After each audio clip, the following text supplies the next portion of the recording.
ಲಕುಮಿ ಚಂದದ ಬಾಲೆ ಚಂದನ ಮಾಲೆ ಎಳೆ ಮನಸ್ಸು ಎಳೆ ವಯಸ್ಸು ಸುಂದರಿಯವಳು ಹುಟ್ಟು ಸಾವು ಸೃಷ್ಟಿಯಾಟ ನಡುವೆ ಈ ಬಾಳು ನಿಲ್ಲದ ಓಟ ಹುಟ್ಟು ಸಾವು ಸೃಷ್ಟಿಯಾಟ ನಡುವೆ ಈ ಬಾಳು ನಿಲ್ಲದ ಓಟ ಆಟಕ್ಕೆ ಓಟಕ್ಕೆ ಭೂಮಿನೇ ಬೇಲಿ ದೇವ್ರೇನೆ ತೀರ್ಪನ್ನು ಹೇಳೋದು ಇಲ್ಲಿ ಇನ್ನೇನು ವೇದಾಂತ ಬೇಡ ಕರಗೋಕೆ ಹುಟ್ಟೋದು ಮೋಡ. ಬೇಡ ಪೂರ್ವಿ, ನೀನು ಅಪರೂಪಕ್ಕೆ ಅಪ್ಪನ ಮನೆಗೆ ಹೋಗಿದ್ದೀಯಾ, ಅವ್ರ ಜೊತೆ ಮಾತಾಡಿಕೊಂಡು ಆರಾಮಾಗಿರು. ನೀನು ಮಗು ಬಗ್ಗೆ ಏನು ಚಿಂತೆ ಮಾಡಬೇಡ. ನಾನು ಇವಳನ್ನ ನಿನಗಿಂತ ಜೋಪಾನವಾಗಿ ನೋಡ್ಕೋತೀನಿ. ನೀವೀಗ ಯಾರು ಹೇಳ್ದೆ ಹೋದ್ರೆ ನಿಮಗಿಲ್ಲಿಂದ ಹೋಗಕ್ ನಾನು ದಾರಿ ಬಿಡೋಕಿಲ್ಲ. ಲಕ್ಷ್ಮಿ ಪ್ಲೀಸ್, ನೀವು ಹಿಂಗೆ ಮಾಡ್ತಿದ್ದೀರಾ ಅಂತ ಪೂರ್ವಕ್ಕಂಗೆ ಫೋನ್ ಮಾಡಿ ಈಗಲೇ ಎಲ್ಲ ಆಡ್ಬಿಡ್ತೀನಿ. ಪದ್ದೆ ಸುರಿ ಇಷ್ಟು ಬೇರೆ ಮಗಿನ ಬಿಟ್ಟು ಬಂದ್ಬಿಟ್ರಾ? ಎಲ್ಲಿ ಬಿಟ್ಟು ಬಂದ್ರಿ? ಮಗಿನ ಎಲ್ಲೂ ಬಿಡ್ನಿಲ್ಲ. ನೀವ್ ಹಿಂಗ್ ಮಾಡ್ತಿದ್ರ ಅನ್ನೋ ವಿಚಾರ ಗೊತ್ತಾಗಿ ನಾನೇ ತಡೆದು ಕರ್ಕೊಂಡ್ ಬಂದಿವ್ನಿ. ಮಕ್ಕ ಏನ್ ನೋಡ್ತಿದ್ದೀರಾ? ಬುಡಿದಾರಿನ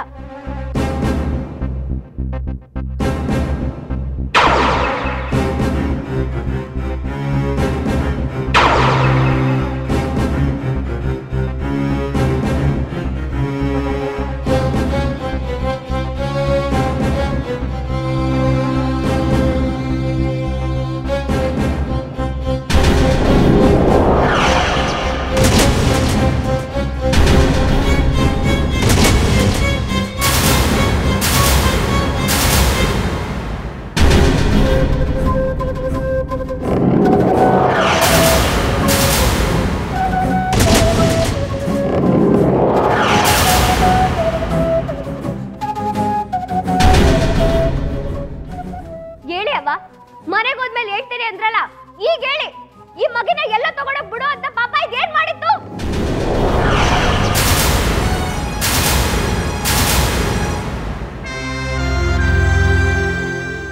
ಮಾತಾಡಿ, ಯಾಕೆಲ್ಲರೂ ಬಾಯಿಗೆ ಬೀಗ ಹಾಕೊಂಡು ನಿಂತ್ಕೊಂಡಿದ್ದೀರಾ? ಈ ಮಗಿನಿಂದ ನಿಮ್ಗೆ ಏನ್ ತೊಂದರೆ ಆಗಿತ್ತು? ನೋಡವ್ವ, ಚಿಕ್ಕ ಸಮಾಜ ಸೇವಕಿ ನಾವೇನು ಕಟ್ಕರಲ್ಲ, ನಮಗೂ ಮನುಷ್ಯತ್ವ ಅನ್ನೋದೈತೆ. ನಾವು ಇಂಥ ನಿರ್ಧಾರ ತಗೋತೀವಿ ಅಂತಂದ್ರೆ ಅದಕ್ಕೆ ಬಲವಾದ ಕಾರಣ ಐತೆ. ಹೌದು ಲಕ್ಕುಮಿ, ಈ ಮಗು ಇಲ್ಲಿರೋದ್ರಿಂದ ಈ ಮನೆ ಹಿರಿ ಜೀವಗಳಿಗೆ ಅಪಾಯ, ಪ್ರಾಣ ಕಟ್ಟಕ ಅಂತ ಹೇಳಿದ್ರು. ಯಾರು ಯಾರಂಗ್ ಬಂದವರು? ಹೇ ಹುಡುಗಿ, ಬ್ಯಾರೆ ಯಾರ ಕ್ಯಾಮೆಗೆ ಬರ್ದಾರ ಜನಲ್ಲ ಹೇಳಿದ್ದು. ನಿನ್ನ ತಮ್ಮ ಬೋರ್ಗೆಲ್ ಒಳಗೆ ಬಿದ್ದಾಗ ಅವನು ಬದುಕು ಬರ್ತಾನೆ, ಇಂಥ ಟೈಮ್ಗೆ ಬರ್ತಾನೆ ಅಂತ ಭವಿಷ್ಯ ಹೇಳಿದ್ರಲ್ಲ ನಮ್ಮನ್ನ ಚಿದಾನಂದ ಸ್ವಾಮಿಗಳು. ಅವರೇ ಖುದ್ದಾಗಿ ಈ ಮಗ ಮನೇಲಿದ್ರೆ ನಮ್ಗಳ ಪ್ರಾಣಕ್ಕೆ ಸಂಸ್ಕಾರ ಅಂದ್ರು.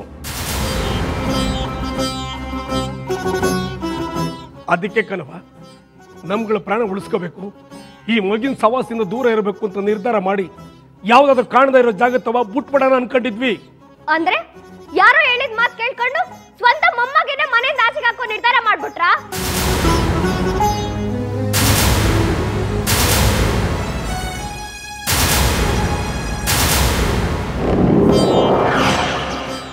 ಏನ್ ಲಕ್ಷ್ಮಿ, ನೀನು ಹೇಳ್ತಿರೋದೇನು? ಸ್ವಂತ ಮೊಮ್ಮಗು ಅಂದ್ರೆ ಏನು? ಈ ಮಗು ನನ್ನ ಡ್ಯಾಡಿಗೆ ಸ್ವಂತ ಮೊಮ್ಮಗು ಹೇಗಾಗುತ್ತೆ?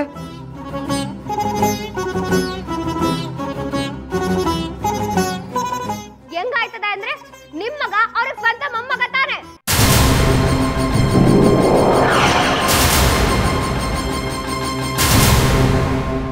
ಏ ಲಕ್ಷ್ಮಿ, ನಿನ್ಗೇನು ಹುಚ್ಚ? ಈ ಮಗು ನನ್ನ ಮಗು ಆಗಕ್ಕೆ ಹೇಗೆ ಸಾಧ್ಯ? ಸಾಧ್ಯ ಸೂರ್ಯಮಮ್ಮ, ಈ ಮಗ ಬೇರೆ ಯಾವುದೋ ಅಲ್ಲ, ನಮ್ ಪೂರ್ವಕರ ಹೊಟ್ಟೆಲಿ ಹುಟ್ಟಿದ ಮಗ.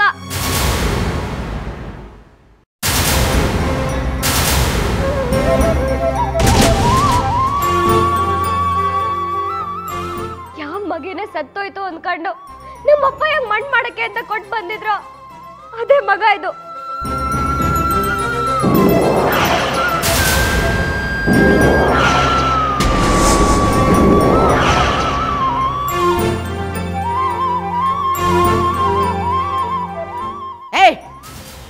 ಬರಲ್ಲ ಇತ್ತಗೆ ಏನೇ ನಮ್ಮ ಕೊಟ್ಟೇನೆ ಆಟ ಆಡ್ತಾ ಇದ್ಯಾ? ನಮಗೆ ಕತೆ ಹೇಳ್ತಾ ಇದ್ಯಾ? ಸತ್ತೋಗಿರೋ ಮಗ ಬದುಕ್ ಬರಕ್ಕೆ ಹೆಂಗೆ ಸಾಧ್ಯ? ಮಗ ಸತ್ತಿದ್ರೆ ತಾನೇ ಬದುಕಕ್ಕೆ.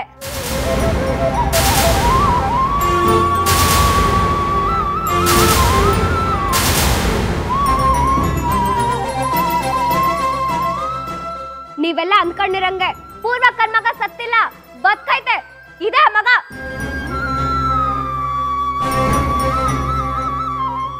ಹಾಗಾದ್ರೆ ಈ ವಿಷಯ ನಮ್ಗೆ ಯಾಕೆ ಗೊತ್ತಾಗ್ಲಿಲ್ಲ? ಈ ಮಗು ನಮ್ಮ ಮಗು ಅಂತ ಆವಾಗಲೇ ಯಾಕೆ ಹೇಳಿಲ್ಲ? ಇದು ಇಷ್ಟು ದಿನ ಎಲ್ಲಿತ್ತು? ಆ ಕತೆನೆ ಇವತ್ತೆಲ್ಲ ಹೇಳಿದ್ರು ಮುಗಿಯಕ್ಕೆಲ್ಲ ಸುರೇ ಮಾಮ. ಇದ್ರ ಹಿಂದೆ ಅಂತ ದೊಡ್ಡ ಕತೆನೆ ಐತೆ. ಅಜ್ಜಿ ಈ ಕಡೆ ಬಾ. ನೋಡ್ಲ ಕುಮಿ, ಐ ವಾಂಟ್ ಟು ನೋ. ನನಗೆ ಕರೆಕ್ಟಾಗಿ ಹೇಳು. ಆಗ ತಾನೇ ಹುಟ್ಟಿದ ಮಗುನ ನಿಮ್ಮ ತಾಯಿನೇ ಸತ್ತಿದೆ ಅಂತ ಹೇಳಿದ್ರು, ನೀನು ಹೇಳಿದೆ. ಆಮೇಲೆ ನಾನು ಎತ್ಕೊಂಡು ನೋಡಿದೆ, ಅದು ಉಸಿರಾಡ್ತಿರ್ಲಿಲ್ಲ. ಅದಕ್ಕೆ ಅದನ್ನು ನಿಮ್ಮ ತಾಯಿ ಕೈಲಿ ಕೊಟ್ಟು ಮಣ್ಣು ಮಾಡಿ ಅಂತ ಹೇಳಿ ಬಂದಿದ್ದೆ. ಅದಾದ್ಮೇಲೆ ಏನಾಯ್ತು? ಆ ಮಗು ಬದುಕಿರೋಕ್ಕೆ ಹೇಗೆ ಸಾಧ್ಯ?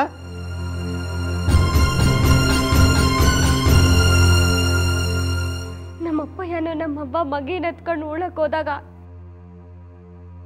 ಕರ್ನಿಂಗ ಏನಮ್ಮೇದ ಅರ್ನ ಕುಂಕುಮ ಊದ್ಗಡ್ಡಿ ಕರ್ಪೂರ ತಕ ಬರ್ತೀನಿ, ನೀನ್ ಆಗಿತ್ತಾ ಇರು. ಸರಿ.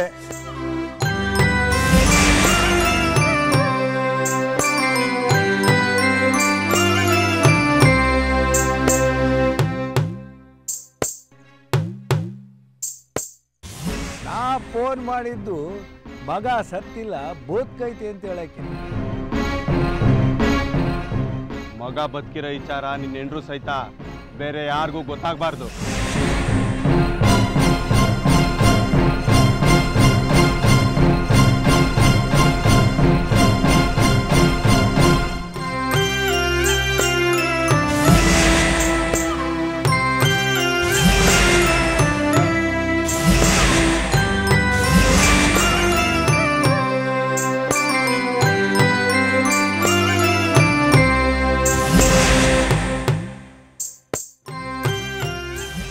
ನಮ್ಮ ಕೈಯಾಗ ಅದನ್ನ ನೋಡ್ಕೊಳ್ಳಕ್ ಆಗಕ್ಕಿಲ್ಲ ಅನ್ಸಿ ಅದನ್ನ ಇಲ್ಲೇ ಬಿಟ್ಬಿಟ್ಟು ಹೋಗೋಣ ಅಂತ ನೋಡಿದ್ವಿ.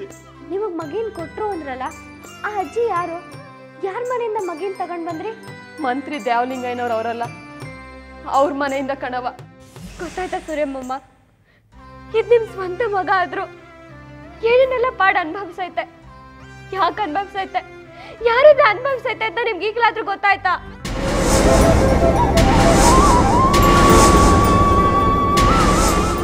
ಇವೆಲ್ಲ ನನಗ್ ಗೊತ್ತಾಗೋ ಬದಲು ಪೂರ್ವಕಂಗ್ ಯಾರಾದ್ರೂ ಗೊತ್ತಾಗಿದ್ದಿದ್ರೆ ಏನಾಗ್ತಿತ್ತು ನಿಮ್ಮೆಲ್ಲರ ಕತೆ?